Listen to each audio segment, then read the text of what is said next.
Hello दोस्तों, फिर आज हम पढ़ने वाले हैं रुद्रप्रयाग जनपद। ठीक है दोस्तों, हर बार की तरह हम इसमें भी सब कुछ पढ़ेंगे। ठीक है, इसकी भौगोलिक स्थिति क्या है, यहाँ पे क्या क्या प्रमुख पर्यटन स्थल है, यहाँ पे क्या मेले लगते हैं, यहाँ पे क्या झील है, ताल है, और यहाँ के जो प्रमुख महत्वपूर्ण व्यक्ति है ना दोस्तों, वो सब पढ़ेंगे। ठीक है, हम वन शॉट वीडियो में।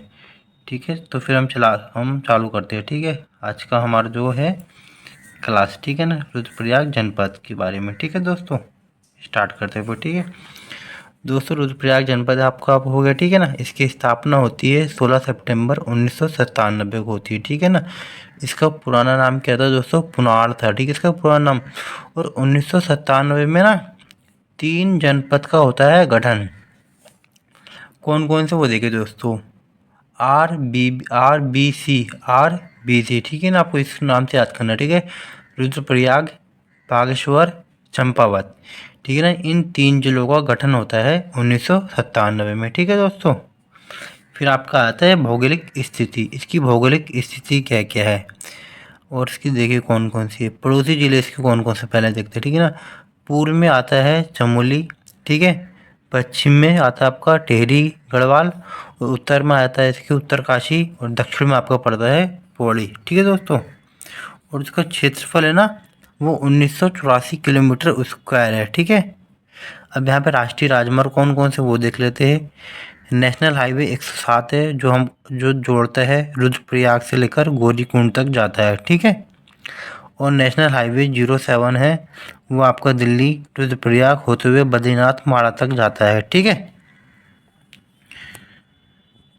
और दोस्तों यहाँ पर जो प्रमुख पर्यटन स्थल है वो भी देखते हैं कौन कौन से है। प्रमुख पर्यटन स्थल गुप्त काशी हो गया। ये देखिए दोस्तों, मंदाकिनी नदी के तट पर स्थित है।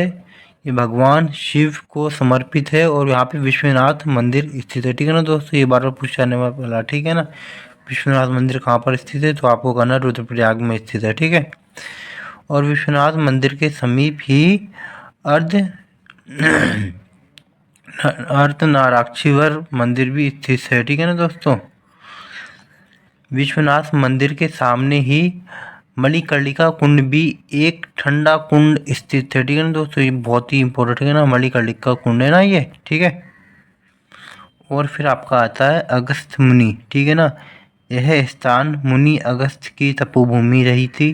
ठीक है ना, इसलिए इसका नाम अगस्त मुनि पड़ा। ठीक है ना, यहाँ पर मुनि के इष्ट देव अगस्तेश्वर महादेव मंदिर भी है।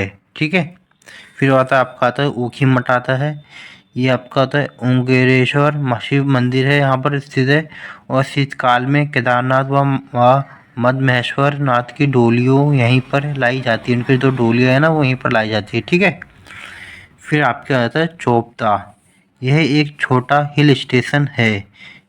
ठीक है, यहाँ पर बनिया कुंड स्थित है। ठीक है दोस्तों, बनिया कुंड है वो आपको यहीं पे पड़ता है चोपता के अंदर। ठीक है, और यहाँ पे दोस्तों प्रमुख मंदिर कौन कौन से वो आप देख लेते हैं एक बार वीडियो में। ठीक है, केदारनाथ हो गया यहाँ पे। ठीक है ना, 4 धामों में से एक धाम व पंच केदार में से एक केदार है। ठीक है ना दोस्तों, जैसे 4 केदारनाथ है ना हमारे यहाँ, तो दो तो कहाँ पर, एक पड़ता है हमारे रुद्रप्रयाग के अंदर पड़ता है दोस्तों, और चमोली में पड़ता है। ठीक है ना, हमारे चमोली में पड़ता है बद्रीनाथ, और केदारनाथ में पड़ता है रुद्रप्रयाग। ठीक है दोस्तों, और जो पड़ते हैं गंगोत्री और यमुनोत्री, वो आपके उत्तरकाशी जनपद के अंदर पड़ते हैं। ठीक है ना दोस्तों, ये आपके 4 हो गए। ठीक है ना, 4 केदारनाथ हैं हमारे तो यहाँ। केदारनाथ कितने नाथ, वो 4 हो गए। ठीक है ना दोस्तों, मंदाकिनी नदी के तट पर स्थित है, और शीतकाल के दौरान केदारनाथ मंदिर बंद होने के बाद केदारनाथ का शीतकालीन पूजा कहाँ की जाती है दोस्तों? पूजकालीन स्थल है वो ओखीमठ के ओंकेश्वर मंदिर में की जाती है। ठीक है, ओंकेश्वर मंदिर में की जाती है। ठीक है दोस्तों, जब शीतकाल में आके केदारनाथ के कपाट बंद हो जाते हैं, तो इनकी जो ओखी पूजा होनी होती है ना, इनको डोली उठ के आ जाता है, ओखीमठ में आते हैं, वहाँ इनकी पूजा की जाती है। ठीक है,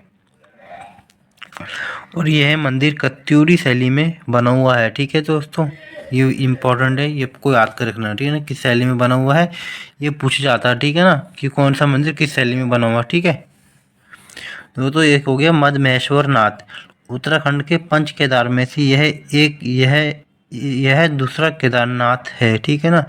और यहाँ यह केदारनाथ स्थित है, ठीक है दोस्तों। और ये क्या शीतकालीन है, ठीक है। यहाँ पे पूजा की जाती है ना, केदारनाथ की लाके की जाती है ना शीतकाल में, तो यहाँ पे मध्य में पूजा की जाती है, ठीक है ना। तुंगनाथ ये तीसरा केदार है, ठीक है दोस्तों। शिव की भुजाओं की पूजा की जाती है। तुंगनाथ मंदिर के नजदीक रावणशिला भी स्थित है और चंद्रशिला पर्वत भी है। शीतकालीन पूजा स्थल इसकी मुकुमठ है, ठीक है दोस्तों। ये तुंगनाथ है ना, ये यहाँ पे पूछा जाता है पेपर में कि शिव जी की भुजाओं की पूजा कहाँ की जाती है, शिव जी की नाभि की पूजा कहाँ की जाती है, उनकी जटाओं की पूजा कहाँ की जाती है। तो आपको ये याद करना, ठीक है ना। तुंगनाथ में किसकी पूजा की जाती है, शिव जी की भुजाओं की पूजा होती है, ठीक है। उत्तराखंड का सबसे ऊंचाई पर स्थित मंदिर है जो कौन सा है, वो तुंगनाथ मंदिर ही है, ठीक है। और जो कि कत्यूरी शैली में निर्मित है, ठीक है दोस्तों। एक आपका होता है त्रियोगी नारायण मंदिर, ठीक है दोस्तों। ये कहाँ पे है, देखिए ये रुद्रप्रयाग के त्रियोगी गांव में है। यहाँ पर एक अग्नि ज्योति प्रज्वलित होती है, ठीक है। भगवान शिव को समर्पित है। 3 कुंड स्थित होते हैं यहाँ पे दोस्तों, ब्रह्म कुंड, विष्णु कुंड और रुद्र कुंड, ठीक है। और आपका होता है कोटेश्वर महादेव मंदिर हो गया, कार्तिक स्वामी मंदिर हो गया, आपका वसु केदार मंदिर हो गया, भूमिगत जो शिवलिंग है, और कालीमठ मंदिर आपका हो गया, ठीक है दोस्तों। सिरकटा गणेश मंदिर है जो सोनप्रयाग में स्थित हो दोस्तों। बालासुर मंदिर स्थित है दोस्तों। हरियाली देवी मंदिर यहाँ पे पड़ता है, ठीक है आपका दोस्तों। यहाँ पे ये प्रमुख मेले हैं, कौन कौन से मेले लगते हैं वो भी देख लेते हैं। जाख मेला आपका हो गया, गुप्त काशी में लगता है, जो जलते हुए अंगारे पर नृत्य किया जाता है, ठीक है ना। जाख मेले में क्या होता है, जलते हुए अंगारे पर नृत्य किया जाता है उत्तराखंड में, ठीक है ना। ये बहुत ही पूछा जाता है, ठीक है ना। जलते हुए अंगारे पर नृत्य किस में मेले में किया जाता है, तो जाख मेले में किया जाता है, ठीक है ना। एक आपका भतूज मेला या अन्नकूट मेला, ठीक है दोस्तों। ये मेला है, मेल नहीं है, ठीक है। ये कब लगता है, रक्षाबंधन के दिन, रक्षाबंधन से एक दिन पूर्व लगता है, ठीक है ना। आपका भतूज मेला लगता है, ठीक है। ये भी आपको रुद्रप्रयाग जनपद में लगता है, ठीक है। एक आपका हो गया मड़ियाड़ा मेला लगता है, हरियाली देवी मेला लगता है, वासुदेव मेला लगता है, ठीक है ना आपको। ये रुद्रप्रयाग जनपद के महत्वपूर्ण जो मेले हैं वो सब लगते हैं, वो सब भी हमने डिटेल से पढ़ लिया, ठीक है। अब दोस्तों प्रमुख यात्रा कौन कौन सी होती है यहाँ पे देखिए। मनाड़ा माई की जात हो गया जो ऊखीमठ में आयोजित की जाती है, मदमहेश्वर घाटी में की जाती है, ठीक है दोस्तों। रुद्रप्रयाग नदी तंत्र, ठीक है। रुद्रप्रयाग में कौन कौन सी नदी है, हम उन सब के बारे में भी पढ़ना, ठीक है दोस्तों। तो देखो उद्गम इसका कहाँ से होता है, मंदरांचल सिल्डी या चोराबाड़ी ग्लेशियर, जो चोराबाड़ी ग्लेशियर है ना आपका, चोराबाड़ी ग्लेशियर से होता है, ठीक है ना। इसका संगम कहाँ होता है, संगम रुद्रप्रयाग में अलकनंदा से हो जाता है, ठीक है। और मंदाकिनी की प्रमुख सहायक नदियाँ कौन कौन सी है वो देखते हैं दोस्तों। एक तो आपकी हो जाती है सोन गंगा नदी, जो कि वासुकी नदी भी जिसे बोला जाता है, ठीक है ना। इसका उद्गम स्थल कौन सा है, वासुकी ताल से होता है। संगम ये कहाँ होती है, रुद्रप्रयाग में मंदाकिनी से संगम होता है इसका, ठीक है। फिर आती है आपकी मधुगंगा आती है, मधुगंगा का उद्गम होता है मदमहेश्वर के निकट से होता है, ठीक है ना। संगम इसका कहाँ होता है, कालीमठ के निकट मंदाकिनी से होता है, ठीक है। क्यूजगाड़ आती है जो आपकी चंदपुरी में मंदाकिनी से संगम होता है इसका, ठीक है दोस्तों, ठीक है। फिर आपके आती है लस्तर नदी, इसका उद्गम होता है पवाली काठा से होता है, और संगम इसका कहाँ होता है, सूर्यप्रयाग में मंदाकिनी नदी से होता है, ठीक है ना। तो सूर्य पे हुआ रुद्रप्रयाग से होता है, ठीक है। रुद्रप्रयाग में मंदाकिनी नदी से होता है, ठीक है। इसका संगम भी होता है, ठीक है। और रुद्रप्रयाग के प्रमुख झील व ताल कौन कौन से रुद्रप्रयाग के अंदर, अब वो सब हम लोग एक देख रहे हैं, ठीक है। देखो पहला कौन सा ताल है यहाँ पे, चौराबाड़ी ताल हो गया, जैसे गांधी सरोवर भी बोला जाता है, वैसे शरावती ताल भी बोला जाता है, ठीक है दोस्तों। ये जो चौराबाड़ी ताल है ना, इसके अंदर महात्मा गांधी की अस्थियाँ विसर्जित की गई थी दोस्तों, ठीक है ना। ये पूछा जाता है ये भी, ठीक है ना, कि महात्मा गांधी की अस्थियाँ यहाँ पे किस ताल में विसर्जित की गई है, तो चौराबाड़ी ताल में की गई, ठीक है, जिसे सरस्वती ताल भी बोलते हैं, ठीक है। यहाँ पे देखो दोस्तों, 16-17 जून 2013 को बाढ़ आई थी, ठीक है ना, बाढ़ आपदा आई थी, जब भी हमारा ये होता है, ये ग्लेशियर इसके अंदर प्रभावित होता है, ठीक है ना। और यहाँ पे ऑपरेशन कौन सा चलाया गया था, तो ऑपरेशन सूर्यहूप चलाया गया था, ठीक है ना। ठीक है, तभी हमारे उत्तराखंड के अंदर SDRF का गठन भी किया गया था उस टाइम, ठीक है दोस्तों। क्योंकि भारत में तो NDRF चलती है, जैसे कि हमारे कोई राजस्थान में आपदा आ जाती तो हमारे फिर SDRF का गठन किया गया था, जो कि 16-17 जून 2013 को, ठीक है। फिर आपका आता है देवरिया ताल, ठीक है, इसे बोला इस देवरिया ताल होगी आपको यहाँ पड़ता है।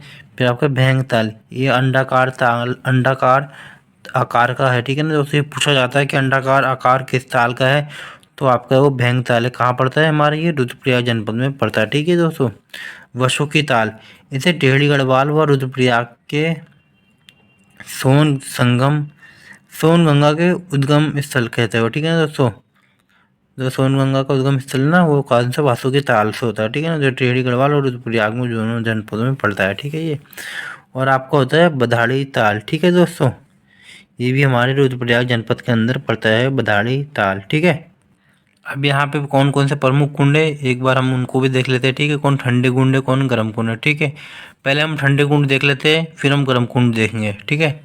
ठंडे कुंड देखिए कौन कौन से, अमृत कुंड, हंस कुंड, उदक कुंड, फिर आपका हो गया रेतास कुंड, नदी कुंड, ब्रह्म कुंड, विष्णु कुंड, रुद्र कुंड, शिव कुंड, रुधिर कुंड, मणिकर्णिका कुंड, सरस्वती कुंड, ठीक है दोस्तों। ये सारे कुंड थे हमने, ये सब ठंडे कुंड थे। और गर्म कुंड कौन कौन से वो देख लेते हैं, गौरी कुंड, और आपका हो गया भौरी अमोला कुंड, ठीक है ना। ये रुद्रप्रयाग के जो प्रमुख कुंड थे हमने वो पढ़ लिए, ठीक है दोस्तों। मतलब महत्वपूर्ण कुंड होते हैं ना, वो भी पढ़ लिए, ठीक है। फिर आपका होता है प्रमुख बुग्याल, कौन कौन से बुग्याल है यहाँ पर रुद्रप्रयाग में, वो देखिए। बर्मी बुग्याल हो गया आपका, चौपता बुग्याल हो गया, मदमहेश्वर बुग्याल हो गया, कसनी खर्क बुग्याल हो गया, मनाली बुग्याल हो गया, ठीक है दोस्तों। रुद्रप्रयाग जनपद का प्रशासनिक ढांचा है, हम वो देख लेते हैं, ठीक है। अंतिम चल रहे हैं हम इसके। विधानसभा क्षेत्र कौन सा पड़ता है यहाँ पे, केदारनाथ, रुद्रप्रयाग है। और यहाँ पे तहसील कौन कौन सी, 4 तहसील यहाँ पे, रुद्रप्रयाग, ओखीमठ, वसुकेदार, और जोखुली, ठीक है ना, चौखली, ठीक है। और यहाँ पे विकास खंड कौन से, ओखीमठ हो गया, जोखुली हो गया, अगस्त्यमुनि हो गया, ठीक है दोस्तों। और यहाँ पे जनसंख्या कितनी है इसकी, 2,42,285 है यहाँ की जनसंख्या है। और यहाँ का जनघनत्व 122 है आपका, ठीक है दोस्तों। 122 लोग हैं तो जनघनत्व 1 किलोमीटर के अंदर निवास करते हैं, ठीक है दोस्तों। साक्षरता यहाँ की है 81.3% है, ठीक है। जिससे पुरुषों की साक्षरता है 93.90%, ठीक है दोस्तों। और महिलाओं की साक्षरता है वो है 70.35%, ठीक है। और यहाँ का लिंग अनुपात है दोस्तों 114, ठीक है, जो कि लिंग अनुपात यहाँ पर 114 है, ठीक है।